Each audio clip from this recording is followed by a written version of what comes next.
For years, Sedrick Gilbert has taken new steps in his walk with God. Even when you're going through what you think is the worst period in your life, the Lord is watching over you. A man with many messages, but it didn't start out that way. When he was only 9, Sedrick became a survivor of childhood molestation. It was a weight that I carried around with me for decades. Unresolved, unhealed, and a lot of times not knowing how to process it, I would blow up. And from there, he says, the distance between him and God only grew further apart. It didn't happen overnight with me turning my life over to Christ. I first started actually when I was in the middle of my drug abuse and addiction. Sedrick became an addict, starting with ecstasy and eventually turning to methamphetamines, all to cope with and stomach the pain he was storing. I had always had a love of people, but people had hurt me so much. Love that I had for people was replaced with a love for drugs.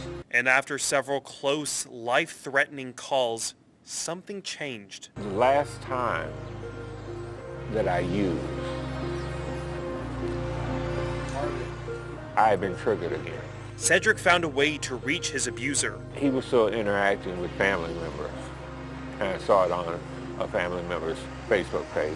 He says he met up with him at a family reunion and he was on the verge of hurting him back when suddenly he chose another path. As soon as he was in front of me and I opened my mouth, none of that came out. What I told him was, I forgive you. That doesn't excuse what you did to me, but I forgive you. A forgiveness he gave to his abuser, while also asking God to forgive him as well. I never saw myself doing this. Fully opening myself up to the Lord and His will.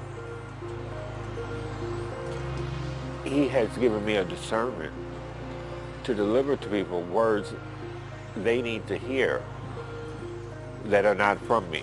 A moment of surrender that he says saved his life and now wants other people to experience alongside him. Even when there's so much darkness around us, even when the weight is so heavy, remember that Jesus is there with you.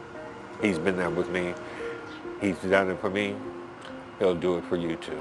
A light so precious that it can take even the most lost and direct them to a life they're called to live.